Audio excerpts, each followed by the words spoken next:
Hi friends, in the previous class I told you our course starts with parts of speech. What are parts of speech? Nothing to worry about the term. In Telugu we say Bhasha Bhagalu. They are parts of speech in English. In Telugu Bhasha Bhagalu are only 5, whereas in English there are 8. 8 parts of speech are there.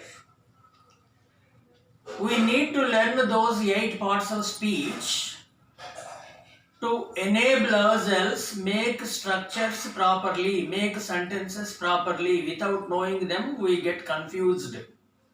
It's very simple, it's not very complicated. I don't give you definitions, just I give you an idea. You can have a concept what it is. And a few things are to be noted. What are the things to be noted? I write on the board so that you can copy and you can learn.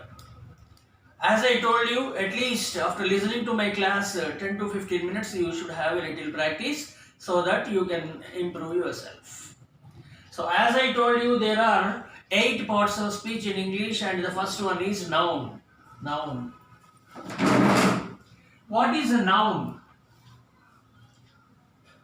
Noun is nothing but name of anything. Name of a person, a place, animal, anything, any name is a noun. That's all. Don't get confused. What is a noun? Name of anything is noun. I don't want to go further. When we discuss some other topics, we need to know about the classification of nouns, but here there is no such need of going in detail. Just I want you to know clearly, noun is nothing but name. Then second one is pronoun. Pronoun.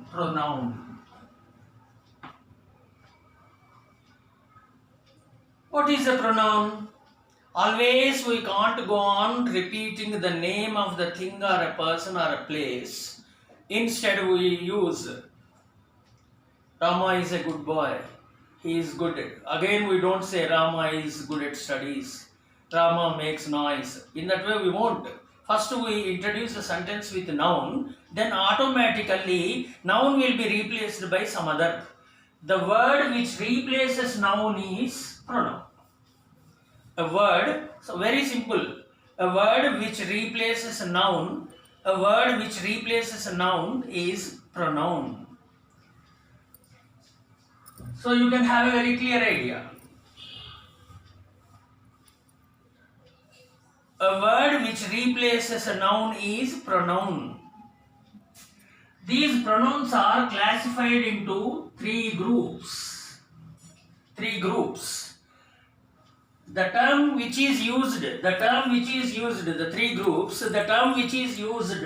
here in this particular part is persons. First person, second person, third person, persons. So we don't say first part, second part or third part or first type, second type, third type. In that way, we have a specific word here, specific term for pronouns, and they are known as persons. One who speaks is first person.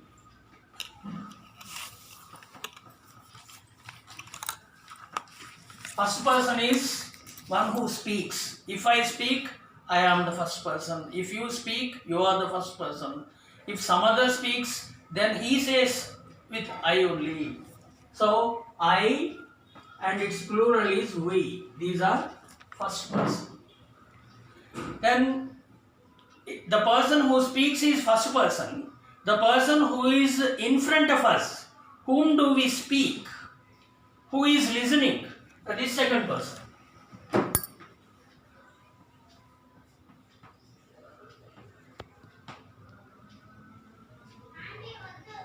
In English we use you for singular as well as plural. You. So one who speaks is first person. The other person who is listening is second person. First person I, and if it is more than one, we. Whereas The person who listens is second person, singular and plural, both are you only. Except I and you, except first person and second person, all the others including God also, third person only.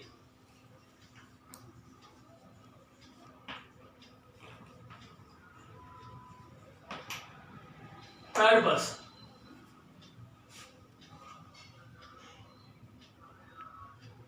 In third person, we have a few pronouns. He, for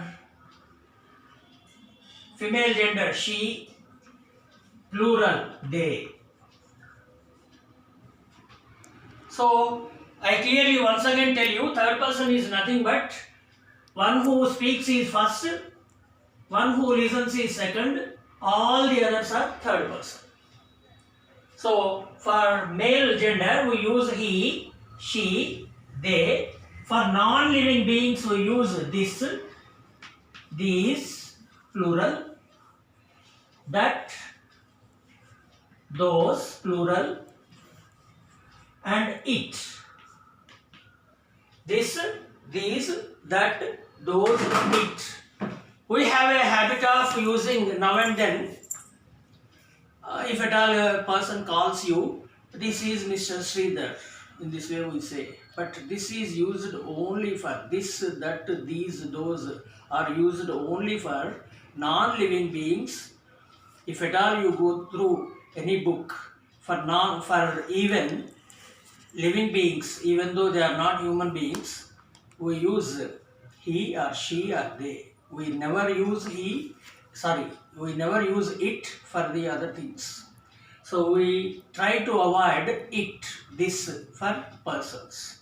So never say again when you get a call, I am Sridhar. In this way you have to say, but this is Sridhar. You should not say. This is to be avoided. This is about pronouns. Now let us go to verb.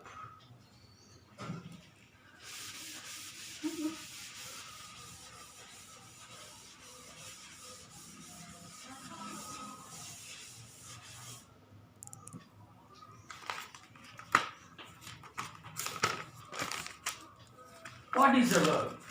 This is very important in our English.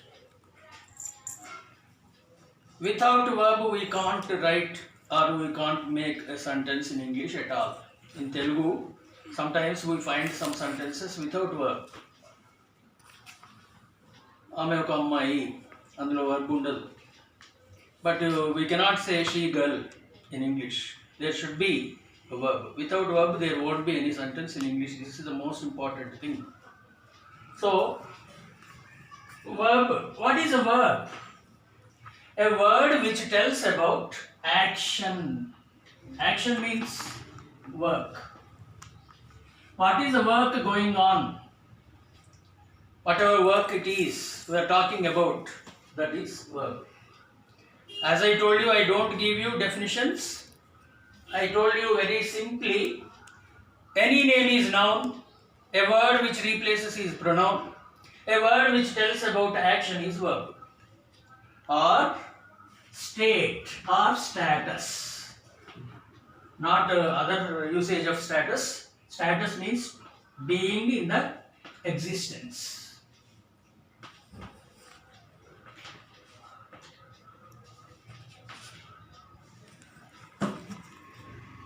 So, a word which tells about the work which is going on or which happened or which is going to happen, or state or status.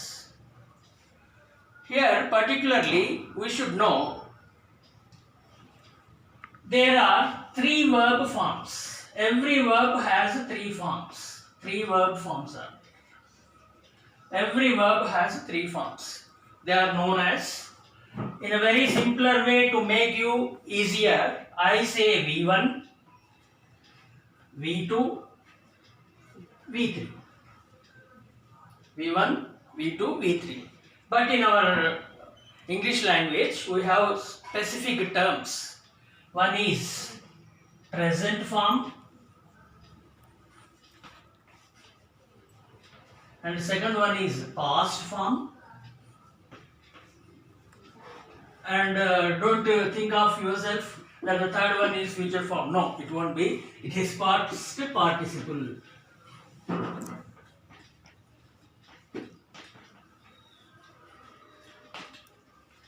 So, what are the grammatical terms? Present form, past participle. And you might have observed at the end of V1 we add ing and it is known as ing form. Ing form. It is also known as present participle.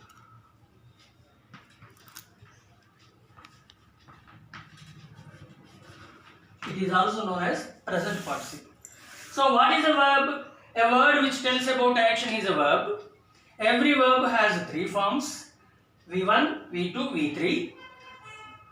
In a simpler way, I told you V1, V2, V3, but they have particular terms. V1 is known as present form, V2 is known as past form, V3 is known as past participle, and ing form is known as present participle. Let's go to the set of helping verbs now. In the verb only, let's go to the set of helping verbs. First set of helping verbs. We are in need of using helping verbs. We will come to know when we discuss the structures. But we have four sets of helping verbs.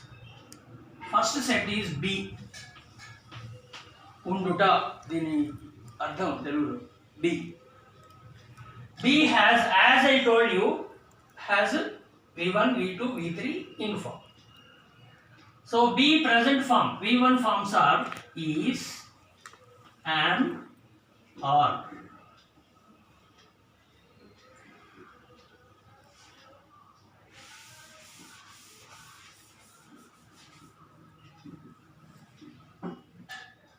V2 forms are was, were. V3 forms are only one, that is being. And ing form is being. These are known as be forms. Its meaning is, I told you, no, unduta, unnadi, unnaru, undiri, untune, untundi. In that way, the meanings will be as per the structures. But this is the first set of helping verbs. Is, am, are. Be form, be present forms. Was, were. Be past forms. Be third form is being. And be ing form is being. Meaning is, as I told you just before. The second set of helping verbs are have.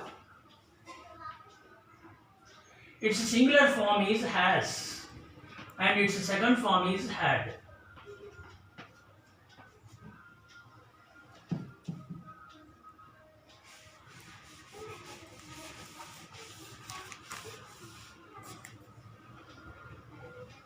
We don't use the third form. So have, has, had. Only these are the helping verbs we can use in the second set.